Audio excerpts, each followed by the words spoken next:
Welcome to Side B Stories, Melanie. It's great to have you with me today. Thank you so much for the opportunity. I'm happy to be here with you. Terrific. I would love for the listeners to know who you are, where you live today. We met at a conference recently, and I had no idea that you were from Canada, a very different part of the world than where I live here in Atlanta. So, why don't you tell us a little bit about who you are, what you're doing today, your interests, those kinds of things? Yeah, so as you said, I live on the west coast of Canada. I am an adjunct speaker with Apologetics Canada, and I have been for the last year. I'm currently a stay at home mom. I've got two small children, ages 5 and 3, so they keep me busy. And I'm married to my husband of 7.5 years. Oh, fantastic. Yeah, I bet you do have a busy home with those little ones roaming around. So, Melanie, let's get into your story. I would love to hear where you were you always from Canada? Did your family grow up in the Vancouver area? Tell me about your home life, your family life as you were growing up. Was there religion in that world at all? Yeah, so I was actually adopted at 10 days old. So I was born just outside of Vancouver, BC, and I was adopted at 10 days old by my mother and my father. And so my biological mother was just in a position where she recognized that she was unable to care for another child. She has two kids from a previous marriage that are 10 years older than I. And yeah, so she just found herself in a position in life where she knew that she wanted to give her baby a mummy and a daddy. And she really wanted to have a healthy Christian home for me to grow up in. So she gave that to me and hand selected my adoptive family for me. So I did grow up in a Christian home. We went to church on Sundays. I was part of girls club and youth group and all those things. And yeah, so God was a really big part of my life growing up. And but I did also struggle quite a bit with the adoption. Mm. Either you can take it as being accepted and being chosen, or you can take it as being rejected and abandoned. And I guess I took the latter of that. And so I really struggled, and it caused a lot of insecurity within my heart and my spirit, and just like, where did I belong and who was I like, and all of those struggles and things. I can't imagine what that must feel like growing up. It really is a juxtaposed kind of view, isn't it? Either you can adopt the I'm just so thankful and I'm chosen by these wonderful people, or what happened? Did you have any relationship with your biological mother at all during this time of struggle? Did you know who she was? Did she know who you were? Was there any relationship there? And how did that affect how you felt? No, I didn't actually meet my biological mother until I was 18 years old. And so I knew of them. My parents were very forthcoming with the information that they did have around my birth family. And so I knew like of who they were, I knew their names and all those things. And I knew about the circumstances of where I was born, and that my biological father was very toxic towards my mother and all of those things. But yeah, no, I think the hardest part about the adoption was how everybody else, like all of my friends and everything, they either looked like their parents, talked like their parents. They had Mm. this sort of unseen bond with their parents that I didn't know what my ethnicity was. I didn't know where I came from. I didn't know if I had the same character traits as my biological family or any of those things. So I think there was just a really deep disconnect of like, who am I in those younger years, and just always wondering and wanting to know more but not being able to know more. And then when I was 18 and I met my biological mother, it's just kind of at a position in my life where it was too much too fast. And Mm. I really struggled with the fact that I didn't have coping mechanisms, because I had spent 18 years essentially waiting and thinking and planning about what it was going to be like when I met my biological family. And then all of a sudden I'm there and it's happening. And it was just an overload to my system in so many different ways. Again, I can't imagine what a joy, but yet I would imagine overwhelming at the same time because it's a whole nother reality that enters your life.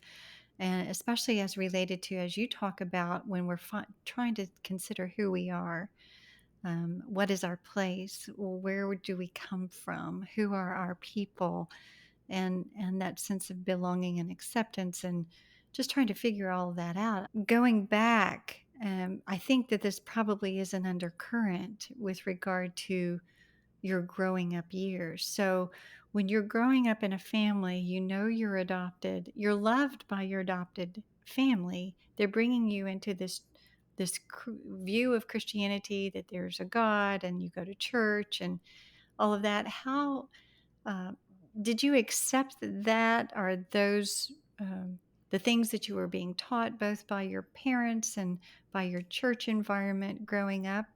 Uh, did you feel a sense of belonging there? I think in the very early years I did, and I think that I did have a relationship with God, but I really started to struggle as a teenager. Um, Part of my childhood also has sexual trauma within it. So my parents were hoping to adopt another child. In this case, it was a foster boy. And so they brought him into our home and well intentioned and everything. But things happened there where I did end up getting molested by this boy, and it went on for a number of years. So then when I look back and I think about those very vulnerable years of my life, how I struggled with the identity of my adoption, and then I'm struggling with the identity of what's being done to my body. And I grew up in a time of purity culture where sex was bad and save yourself for marriage. So there was kind of like in those teen years, I mean, we all know that those years can be so difficult. And for me at that time, it was just everything that I had learned about God and everything I'd learned about his love and his compassion and his care for me really just kind of was nails on the chalkboard for my spirit, because I felt Mm. like I was damaged goods.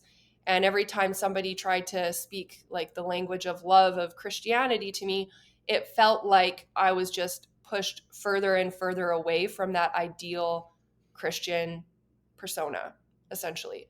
And so, yeah, I ended up as a teenager, there were like situations within my friend group and everything where I felt a lot of judgment. I felt I was I was kind of bullied and stuff by some girls in my class and all those things, and kind of made a fool of, right? And then so with growing up and being at a Christian school when this is taking place, I have these open wounds of my identity with adoption and the abuse that's going on, and just like the struggling of life in general.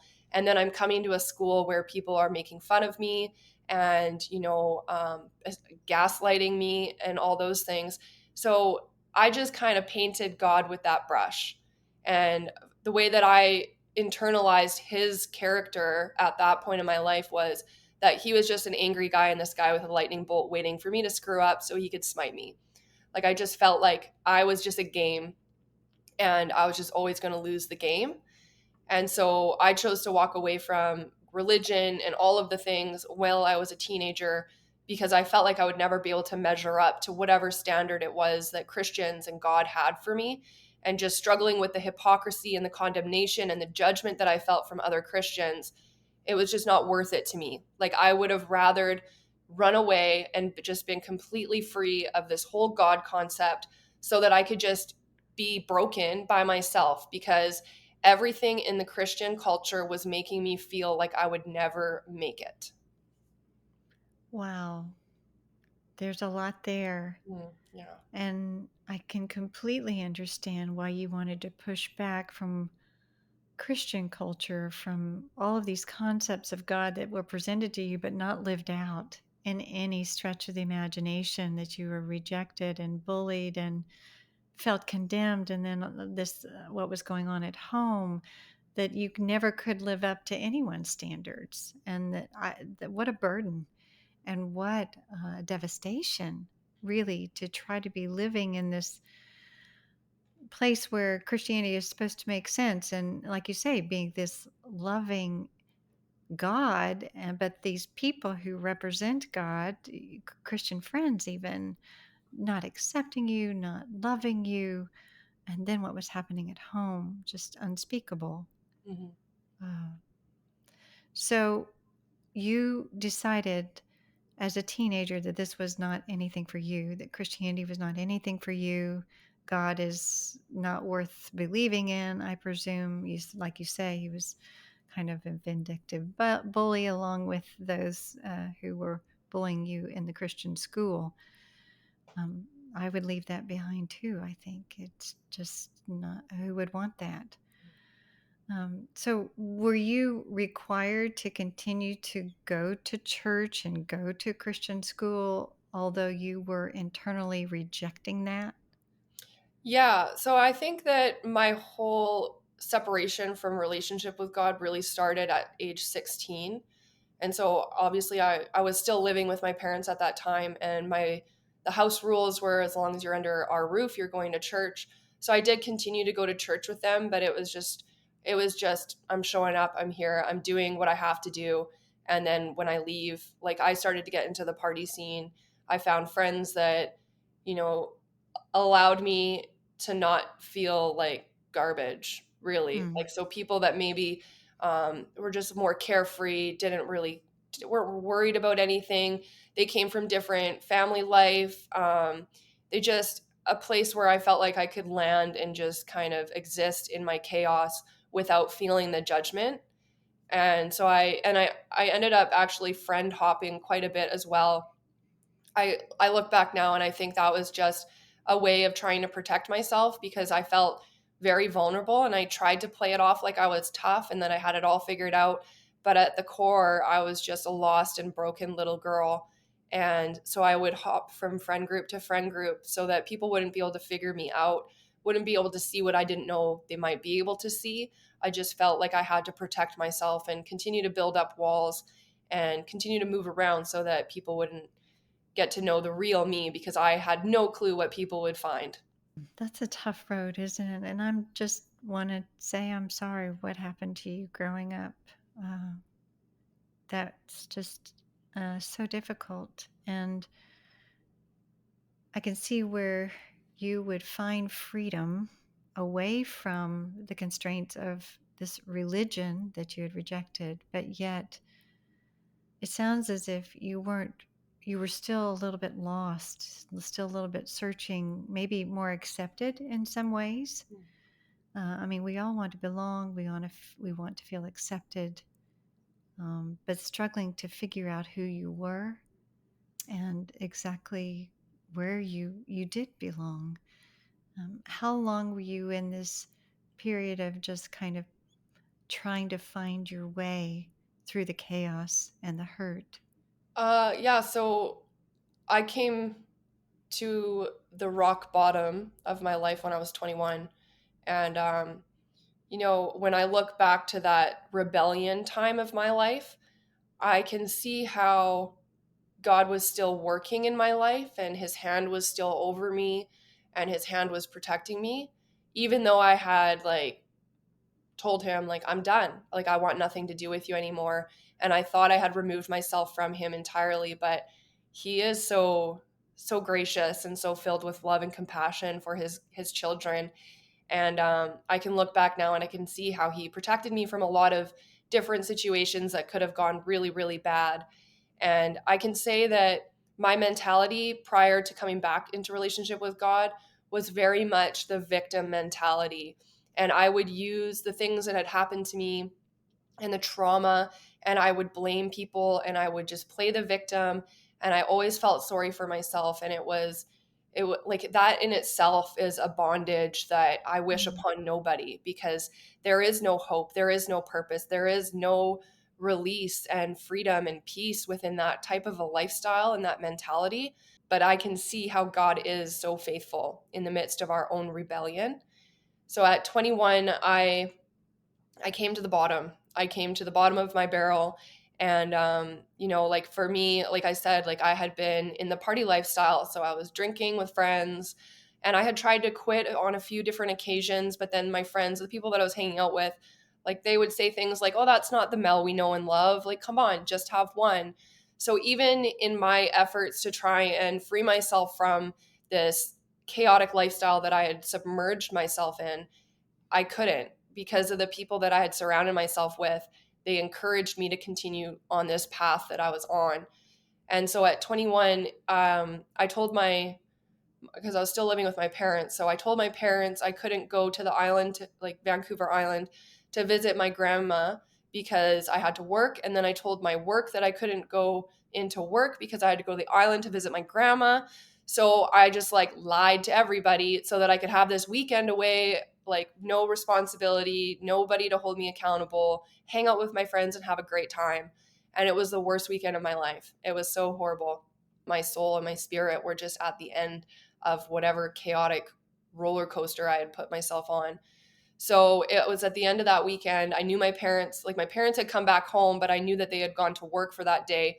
So I finally came home and I was looking around for a drink or something, a bottle of beer that maybe was in my closet, and I couldn't find anything. And I had so much anxiety and so much restlessness within my heart and my soul. And it was just like in that moment, I just realized like I hit a wall, whereas like I can't do this anymore. I cannot do this anymore. Like the world, the weight, everything within me is just too much. I can't. And so it was in that moment that I just hit the ground with my knees and I cried out to God and I asked him for help. And it was like that he just like his this wave washed over my body. All of that anxiety, all of that restlessness, that discontent was wiped away in that moment. And I just started to weep on the floor in my room, and I just wept and I wept, and I felt so consumed and embraced by the God of my childhood, the God that walked with me through all of the trauma, all of the hurt, all of the chaos, all of the insecurity of my identity. Like he was always there, holding my hand, walking with me when the people failed to show up and measure up, and when my expectations were too high and I was disappointed and I was rejected and hurt and abandoned. He was there every single step of the way. And so like in that moment, like I said, it was just a wash of peace came over my body and my soul. And I had a little ounce of strength to be able to get up and try again. And so from that point, I called my mom, and she came rushing home from work. And then we started the process of actually looking for a recovery house for me, which was a great opportunity for me because it removed me from the group of friends that I had. I mean, flip phones were probably what was happening back in that day, but I gave my mom my flip phone and I just disappeared off of social media, the internet. Nobody knew where I went, what had happened, and I just vanished. And it was from that point on that the work really started to begin. And I know sometimes people get a little bit weird, like, oh, like, why does God show up for you in that way and not me in that way? And I think a lot of us can assume that from that point on, like, Melanie had it easy and everything was perfect, rainbows and butterflies. The reality is that I've had to fight my way to this side every single day. I've had to lay my life down and ask God to have his will be done in my life, to move past my own personal wants, wishes, and desires, to dig into the truth of who God is and why he cares for me. And the life that I have today is a direct result of that process of seeking God above all else. Everything that is so, like my life, it is beautiful today. I have a wonderful husband. I have two incredible children. I am sober for 13 years. I've been in a relationship with God for 13 years. You know, I am a fully functioning grown up. And if you just met me on the street, you're never going to guess that my testimony was my testimony because of all of the work that God has done through my story and through the process of me laying down my cross and chasing after him on a daily basis. And no doubt it has been a long and self sacrificial road in order for you to get here. Sounds like your trust in God completely changed in that moment. You were in your closet on your knees and you felt his presence and the trust was restored.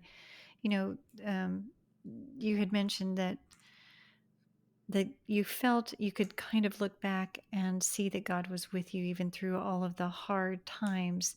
But yet, while you were experiencing, your lostness, or I guess your rebellion, as you phrased it, um, there was a sense there where you felt alone. You were pursuing life on your own, in your own way, finding chaos, but yet you can look back retrospectively and say, He was with me. There's a real, again, juxtaposition there of the feeling of aloneness during the time itself versus looking back and saying, oh no, He was always with me. Mm. So it would, I can imagine someone listening in and going, well, why didn't you see it? Why didn't you feel it, when you were experiencing the hard things? Uh, was he really with you? How do you know he was with you? What brings you to that resolution that he was actually with you the whole time? Yeah, I think that during my rebellion, I didn't want to see. I didn't want to look for the good. I didn't want to seek out a relationship with God at all. I just wanted that cold hard separation from God and from religion because I resented it so much. And I think if I really think back to like that time in that rebellion, like I do think that I did sense that God was still with me, but I just desperately wanted to ignore his existence Mm, because I didn't understand what it meant to be loved by God. I didn't understand what it meant even to be a Christian. I didn't understand what it meant to share the gospel with people.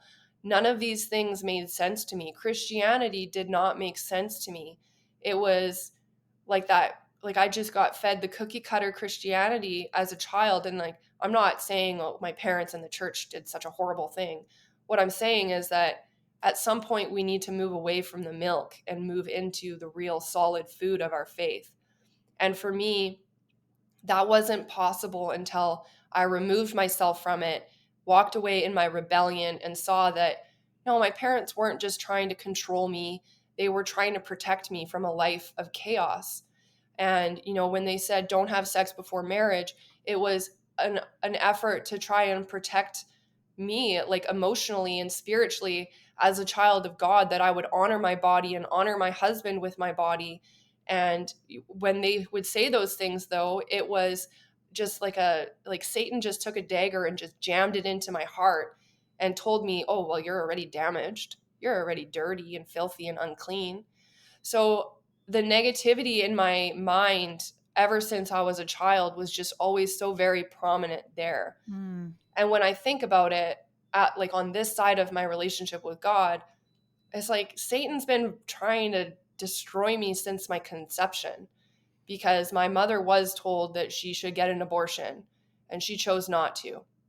And then with the abuse that had happened and just my internalization of how adoption was a horrible thing and nobody loved me, like I just disqualified so many of the beautiful gifts that God had given me in my life and the gifts of my parents. And I grew up with a sister, and there's just so much beauty in my life that I totally disqualified because I was fearful, because I didn't want to be vulnerable, because I didn't want people to have power over me, because I'm defiant. I'm still defiant. I'm just defiant in different ways now.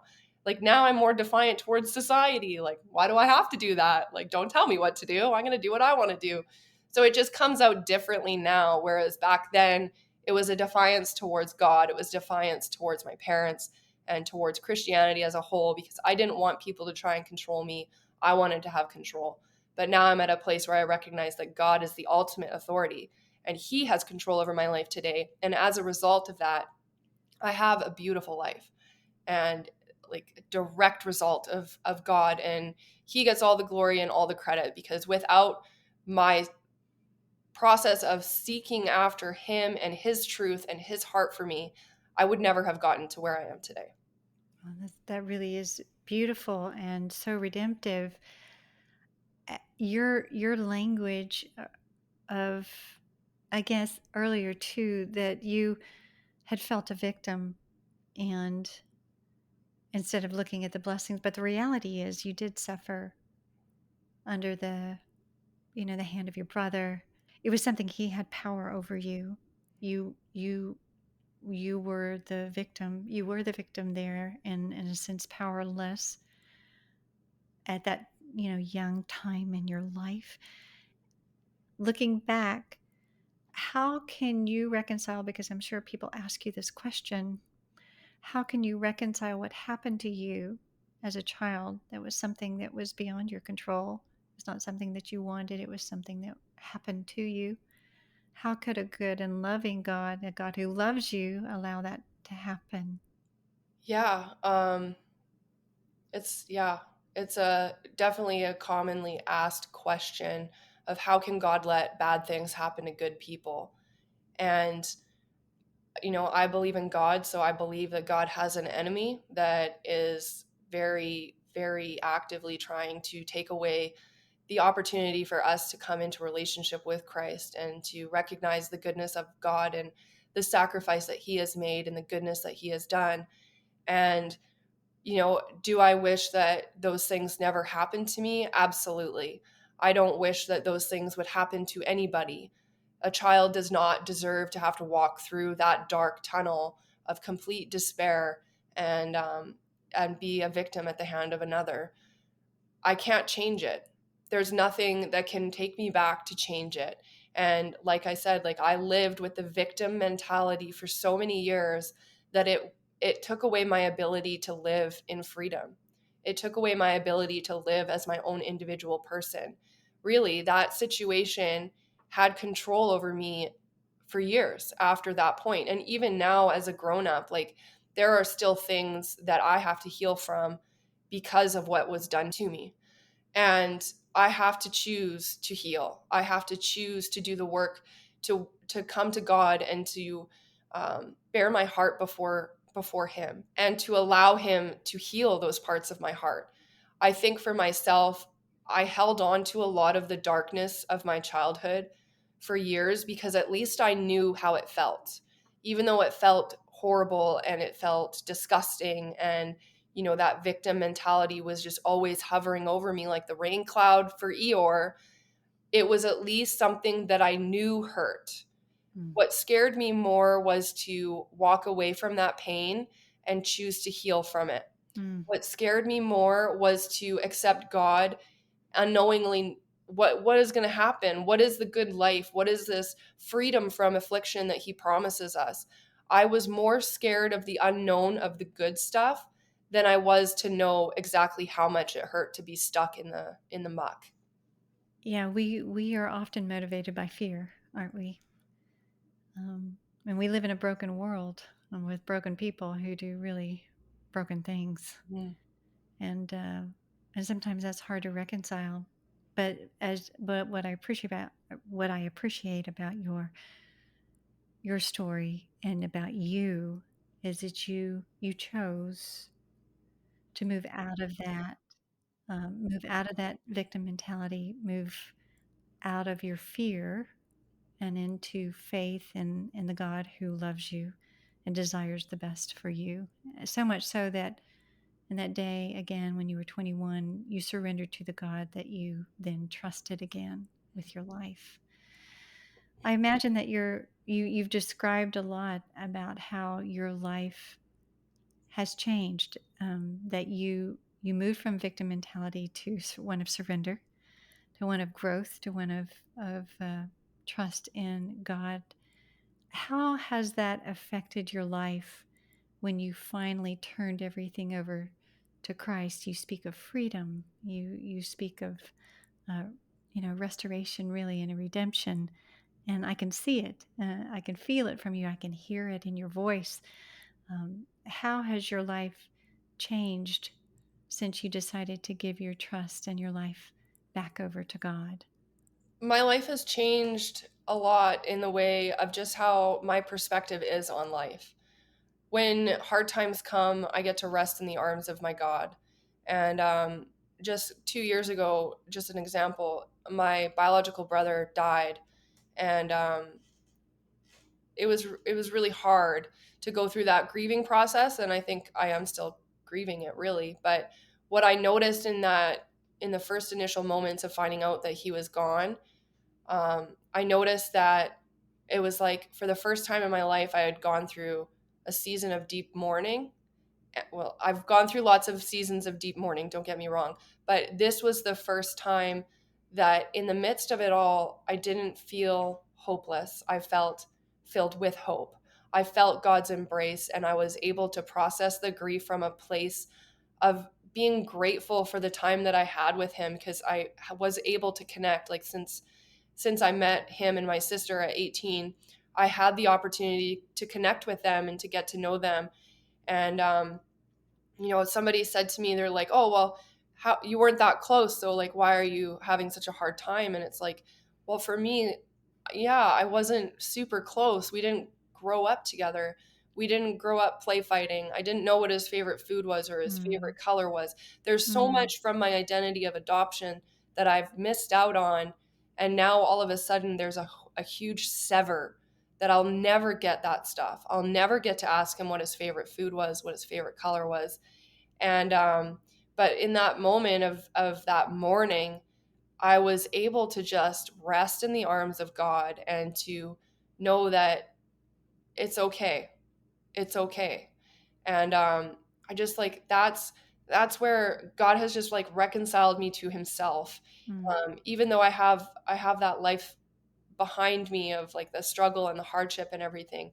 It's like all of those things that have happened to me, all of the experiences that I've had, I get to use that to bring glory to God today. And that's all I really care about, is to be able to share my testimony and share what God has done in my life. Because what I didn't know prior to coming back to Christ and going through the work that I've done over the last 13 years of getting to know him, establishing that relationship and healing from my own stuff, is that people are like icebergs. And I don't mean in the sense that they're cold and aloof.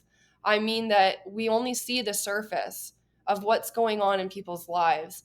We can't dig down underneath the water and really see what's going on.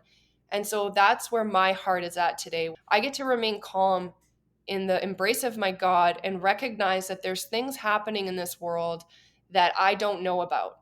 And also just about reconciling to like my past trauma.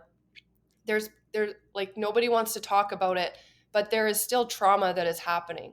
I feel like we live in a time in our society where we're like, I'm a victim, like I was hurt when I was a child, like my parents failed me. So I'm not trying to disqualify people's experience and everything, but the reality is if we want to break generational curses, then we have to do the work to heal from our own trauma and not pass it on to the kids. But we also can't disqualify the fact that there are children today that are experiencing trauma. And what are we doing to help them? Even as a grown up, like I've tried to share with family members some of the things that happened to me as a child, and they can't. They cannot stomach it. They cannot carry the burden and the weight. And that's okay. Like, I don't need to go throwing my trauma at people and making them feel bad about the things that they had no control over saving me from. But at the same time, like I want to be at a place where I can come, that I can be steadfast and deeply rooted in Christ, that I can come alongside people that are in the thick of it and I can show them the love and the grace that God has given me so freely. And like that's where my ministry that I've just started is coming from. mm. Yeah, that is from a very authentic and beautiful place. You were adopted as a child. We are all adopted into the family of Christ or family of God. So you have a very unique perspective that you can understand that you have been brought into, grafted into the family of God through Jesus.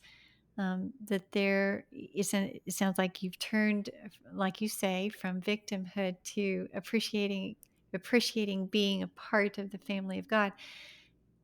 And you had mentioned earlier that you had trouble finding your identity, settling that, and and I wondered if you could speak for a moment, like you say, there's freedom when you take the view of victimhood and you bury it and you leave it behind and you identify, you find your identity in something bigger and greater than what happened to you, and the person of Christ. How would you perceive your identity in Christ now? My identity today is in Christ alone. And I love it because Christ is the same yesterday, today, and every day after. And what I've learned from my relationship with him is that I don't have to wonder what he wants from me. I don't have to speculate. I don't have to poke prod and try to figure it out. Like, who am I? What do you want from me? It's like he doesn't change. His expectations of me don't change. He will come alongside me and he will give me what I need to be able to face a new day with his grace if I choose to. And so for me today, like I don't so much think about my identity as being in the things of this world.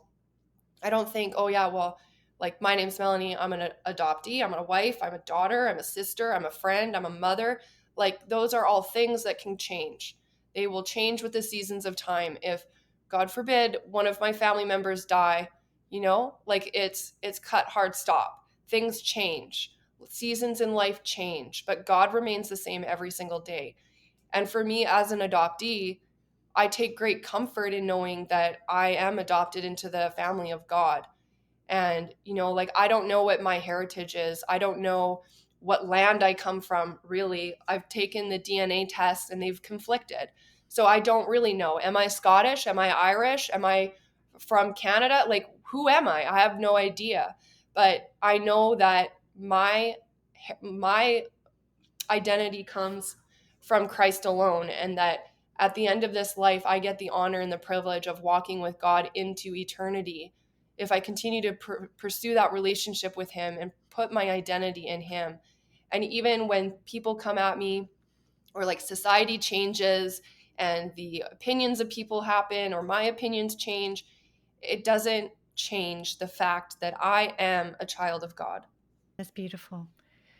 Now, Melanie, you're sitting here across from me, and there's obviously a very strong relationship between you and the Lord. There's an experiential walking. There is an experiential knowledge, a spiritual oneness or knowledge of what that means, and that you've been growing that, and like a relationship that's real. But you're also sitting across from me as someone who works for Apologetics Canada, as someone who is proclaiming the truth in addition to the reality of the person of God. There's a truth that he is who he says he is in a way that's rational and reasonable and evidential. And I wondered how it is that you pursued this avenue. Why is it that you didn't just say, I know God is real, I feel him, I sense him, he's with me? You use a lot of personal language. But I wonder, again, just thinking of the skeptic who's listening, he said, thinking, well, that's good for you, but I don't believe it's true. How did you, or why did you pursue grounding the truth of what you knew to be real? Yeah, I love this part of my story so much because God actually used a non Christian friend to light a fire under my butt and wake me up. So it was during the pandemic, and I had this friend of mine that was posting anti Christian memes on social media. And I was kind of just like, excuse me? Like, that's nothing of what I believe. What does this even mean? Like I was kind of flabbergasted. I guess up until that point I just kind of assumed that people knew what Christianity was.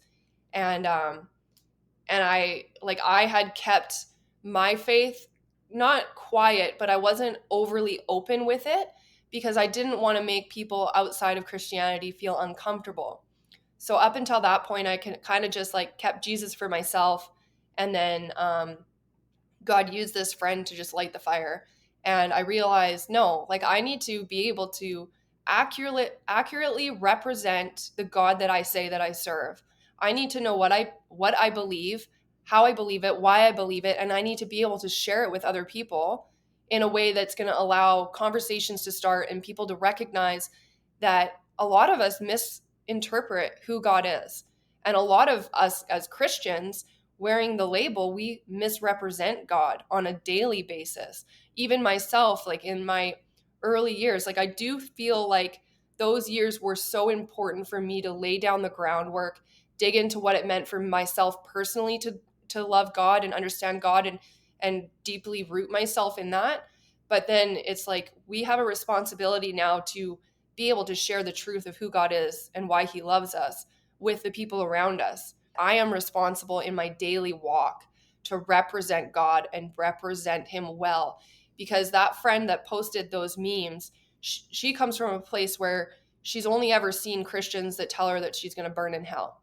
She's only ever been told by Christians that she's never going to measure up. She's only ever seen the negative side of Christianity. And I believe that a lot of us have that desire to wake people up and bring them into faith. But for her, it has burned bridges and it has separated her from the opportunity to get to know the truth of who God is and why God created her and loves her deeply. So God used that. And so now, like, that's the pivotal moment of my recognition for how important it is that I understand theology, that I understand apologetics, and that I learned how to be able to articulate it in a way that, for me, it's important to articulate it in a way where regular everyday people can digest and understand and get to know, oh, okay, like, you don't have to be a scholar in order to understand who God is. You don't have to get all of those letters behind or in front of your name in order to really understand who God is. Like, I think a majority of houses within North America have a Bible within the house, even if it's a non-practicing family. So we have access to the Bible, not to mention on the internet today, but how many of us really know how to start digging into it? So God just really has opened up this whole new world for me, and it's not anything that I thought I would ever do. I wasn't planning on getting into apologetics or becoming an adjunct speaker with Apologetics Canada, but it's just like God's just been closing doors, and opening other doors all along the way. And so I'm here, and I'm very, very grateful for the fact that I get to be in this time, and I get to be with Apologetics Canada and with the people there that are mentoring me along the way, that I can better articulate and share the gospel with other people that may be struggling to understand. Mm. Yeah, how terrific is that? For those who are confused or may never have heard the word apologetics, don't really understand what you mean by that, could you explain that? Yeah, so apologetics is essentially, it's being able to give a reason for the hope within us, a reason for our faith. A lot of people kind of quickly associate it that it's Christians apologizing for things, but really it's just understanding your own faith, like Christianity, and being able to explain it to other people. And when people come against it or have questions about it or anything, that you can articulate what is truth based on biblical truth. Mm, that's great. And I'm just so glad that you have started, that the Lord has opened many doors for you and closed others to move you in this path, because you're quite an articulate young lady and beautiful representative of Christ. So, thinking about your story and thinking about those who may be interested and curious, how would you encourage someone who is curious, who's seeking, who would love to be where you are, in terms of their relationship with a beautiful relationship with God, and walking alongside of Him in a very personal way? What would be a good next step for someone who's seeking? I would suggest that you don't allow people to separate you from God. And what I mean by that is, like, for me, I allowed people's expectations or the things that people would say or the things that people would do to create a separation from me and my relationship with God. You you are invited into a relationship with God. If you give him the space to show up as he wants to, he is not a genie. He's not here to grant us our wishes and do what we want. He is somebody that wants to step into an authentic and vulnerable relationship with you, to equip you, to guide you, to love you, and to help you navigate the ever changing seasons of this life. Step into that. It is an invitation for you, specifically for you, regardless of what your past is, regardless of what you've been through. You are invited into relationship with Christ. Mm. Yeah, I love that invitation. And there's a couple of questions here that I want to ask you with regard to Christians and their engagement with those who don't believe. While you were struggling and on your path away from God and during those rebellious years, were there any Christians that, like perhaps even your adoptive parents, who maintained a sense of love and grace and generosity toward you, who were stable and persevering or praying during that time of lostness? Or did you, you described certainly those who were hypocritical and bullying and really terrible and representing Christ poorly. Were there any Christians during that time that actually did better than that? Yeah, I call my mom my prayer warrior because she stayed true to praying for me, and you know, she really pressed into God during that time of my struggling and my rebellion and everything. And I believe that she called on a lot of her friends and her church family to also come alongside and pray for me during that time. Um, you know, I have some extended family members that were very very good at representing Christ well. I didn't see them very often, but it's actually my cousin's grandparents. They were very just on fire for the love of God, and they didn't shy away from sharing that love with the grandkids and whoever would come in contact with them. It was a beautiful thing. So I did have good representation of God and what it meant to have authentic relationship with God. And I think that just having that in my upbringing, even though it was quite far from me, it wasn't in my inner world or in my close proximity, but I still always saw them and I was kind of perplexed. They're just so filled with the Spirit and so true to their faith and willing to share that it was like a bright spot in my life. And I do have some interesting situations where youth pastors had come alongside me and tried to help me and everything, but I definitely rejected a lot of it because I just needed to believe the lie because I was just too fearful of change. Mm. Well, that's good. At least you had some embodied representatives of what of who Christ is in a good way. Mhm. It wasn't all bad, and how beautiful the prayer of your mother, um, who never gave up. And I'm sure she was overjoyed, in a way relieved, the moment you called her on the phone.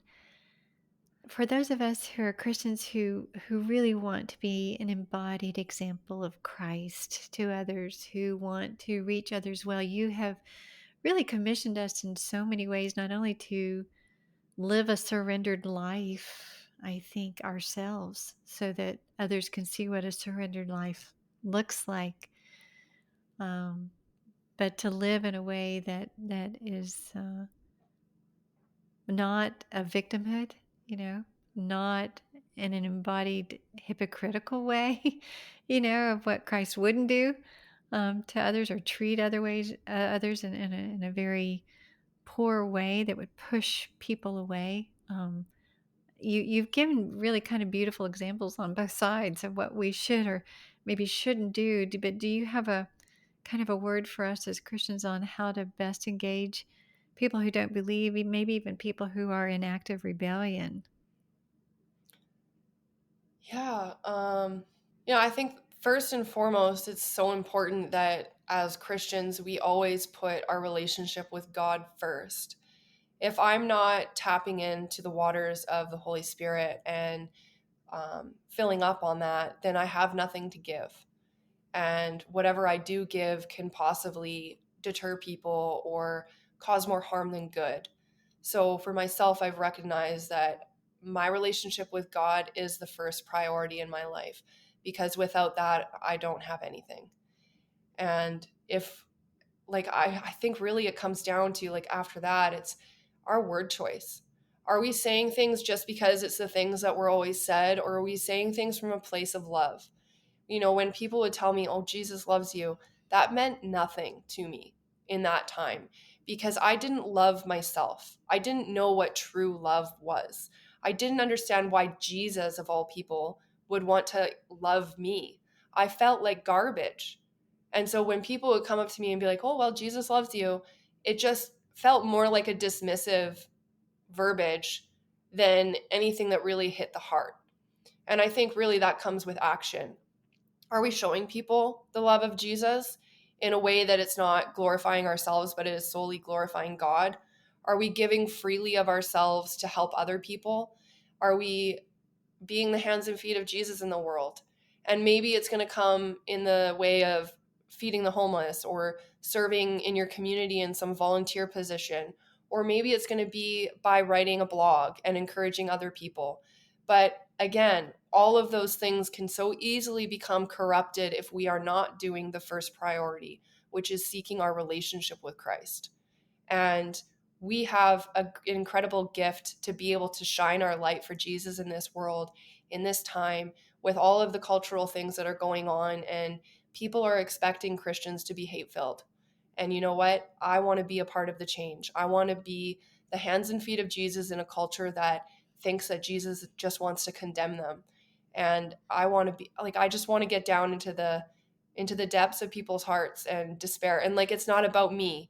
It's just, I recognize what it's like to be there. So now God has commissioned me into that space to be able to reach out and pull people from the fire. So I hope that more of us can dig into that personal relationship with Christ, that we would set the time aside to spend with Him, not because Melanie says so, but because we genuinely want to represent Him well. Mm, that is just such a simple but very profound truth. I think that all of us need to hear what you're saying. In order to be effective in culture, we have to be first pursuing first things, and that's Christ. In order for Christ to be demonstrated through us. So, wow, uh, what an amazing reminder! What maturity and wisdom for someone who is so seemingly young, but you're so wise and so mature in your faith and so insightful.